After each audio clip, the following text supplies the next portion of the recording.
E aí, meu povo abençoado, tudo bom? Tô aqui de volta pra gente continuar a nossa conversa, né?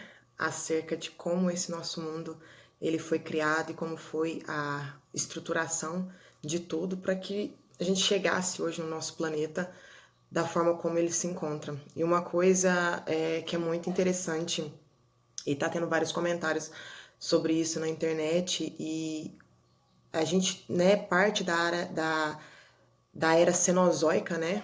Que é a era que a gente está agora.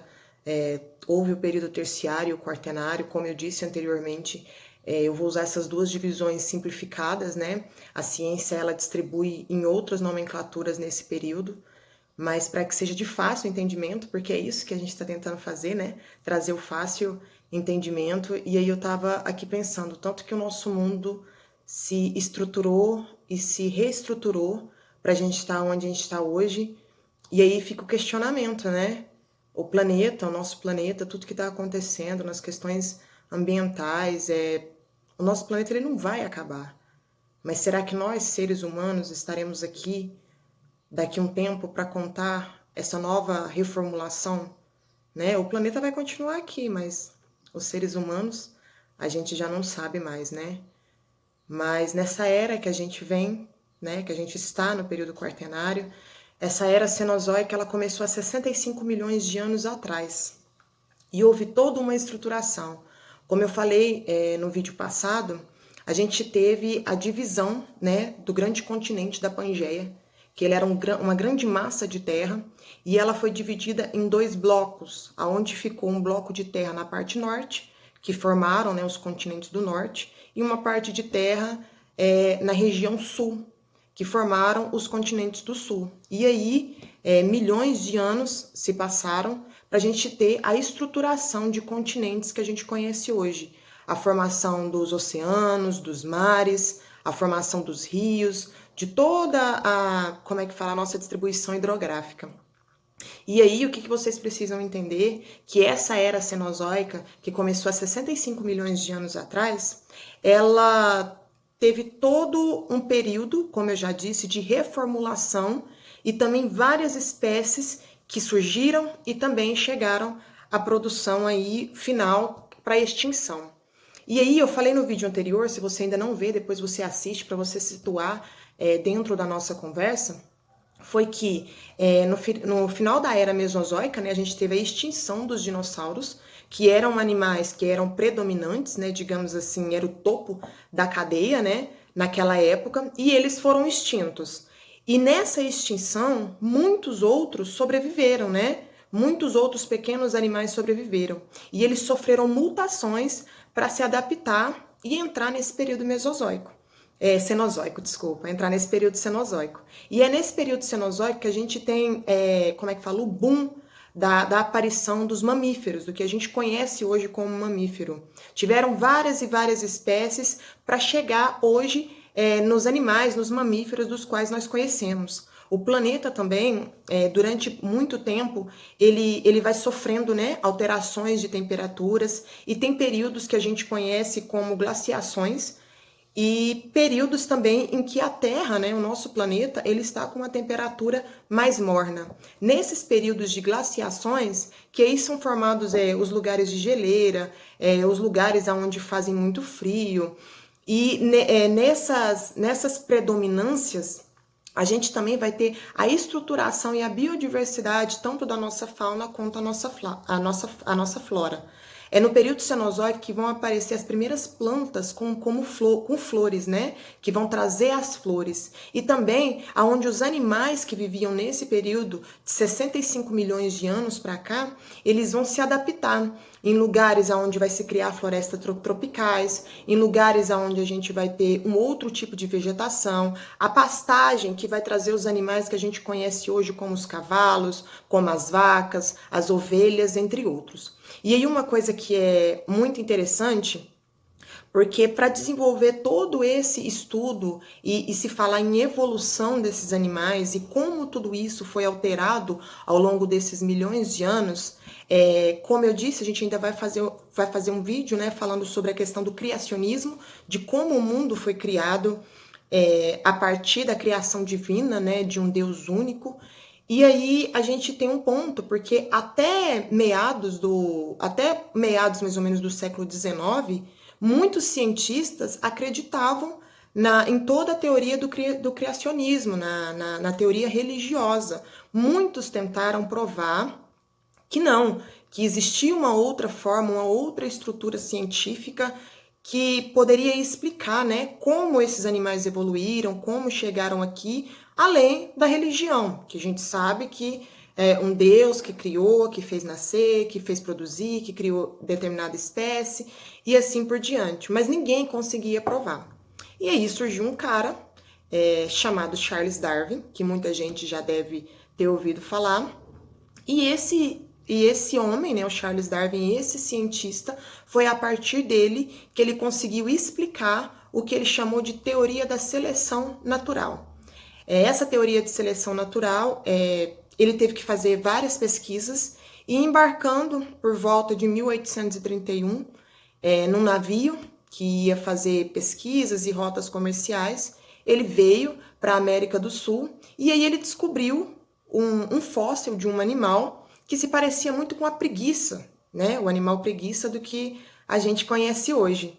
E aí ele começou a estudar aqueles fósseis, depois passando para a ilha de Galápagos, ele também conheceu outros fósseis de outros animais, e aí ele começou a fazer uma comparação, né, de como nós evoluímos, de como nós progredimos para isso.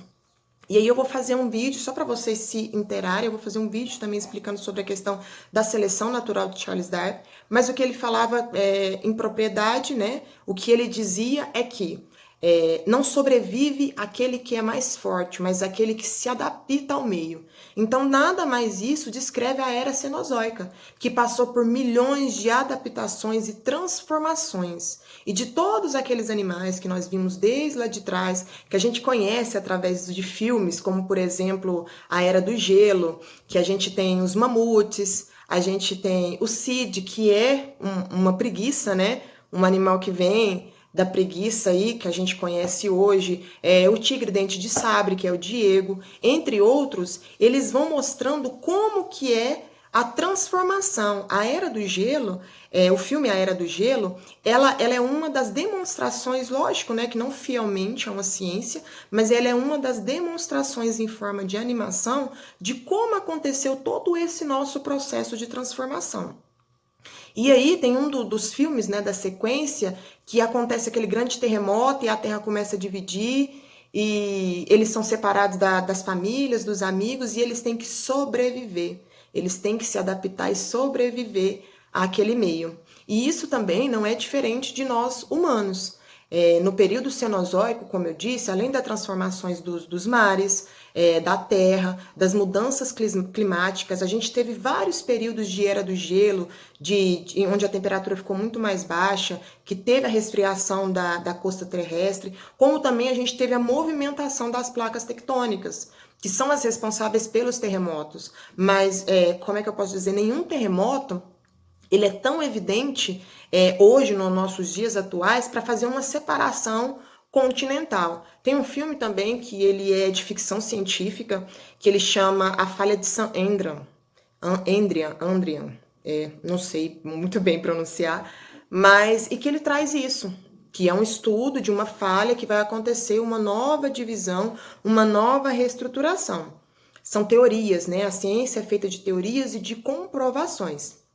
E aí a gente chega num período, né, como eu disse, que começou há 65 milhões de anos atrás, todas essas transformações, tanto na biodiversidade animal quanto na nossa flora.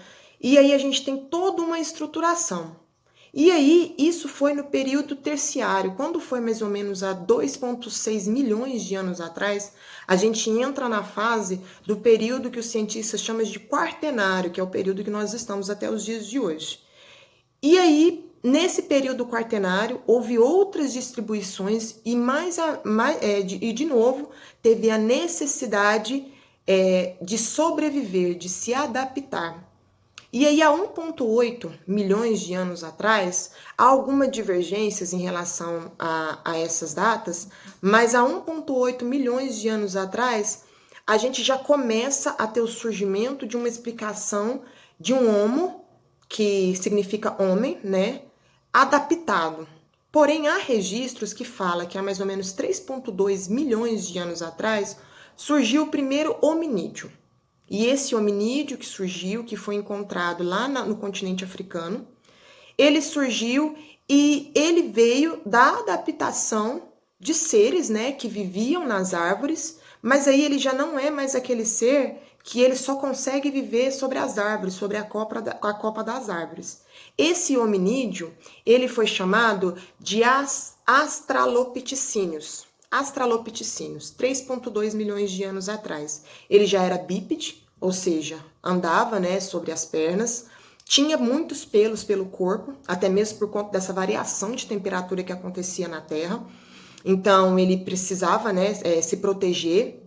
E ele já começou a explorar um pouco mais o campo terrestre, né? E aí tem uma coisa que quem defende a teoria do criacionismo fala, e fala erroneamente, tá, gente? Nós não viemos do macaco. Porque quem defende o criacionismo, ou seja, a partir da informação de que Deus criou o mundo, fala, né, querendo desacreditar da ciência, né, que se todos nós evoluímos do macaco, por que todos os macacos eles não evoluem até chegar na forma humana, né, dos homens? E isso não é verdade. E depois eu vou fazer um vídeo explicando todas essas etapas, né, do homem, até a gente chegar hoje no Homo sapiens sapiens, que é a nossa estrutura, que ela vem de 120 mil anos para cá. E aí, o que acontece? O que aconteceu nesse período? Nós somos parentes dos primatas, como se fosse um primo nosso. E não que um macaco ele evoluiu. Por que um primo nosso? Porque as características desse primeiro hominídeo, né, que de acordo com os estudos apareceu há 3,2 milhões de anos atrás, as características desse hominídeo era semelhante às características dos macacos, dos quais nós conhecemos hoje. A formação das mãos, a formação dos pés, os pelos sobre o corpo, a estruturação do crânio. Tudo isso era semelhante ao dos primatas. Não que nós viemos dos primatas, que eu digo dos macacos que nós conhecemos hoje, mas não que nós evoluímos deles. Mas isso aí é para um outro vídeo, é um outro assunto, um pouco mais extenso, para fazer essa separação. Por hoje, o que eu tinha que passar, espero que tenha ficado claro.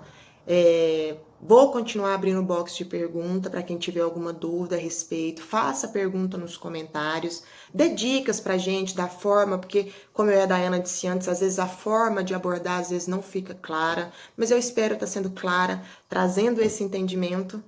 E se você ainda não nos segue, ainda não nos conhece, começa a seguir, compartilha, curte. Aqui no Instagram, no Facebook, no YouTube. A gente está aqui à disposição, tá bom? Obrigada, tudo de bom. Tchauzinho, gente.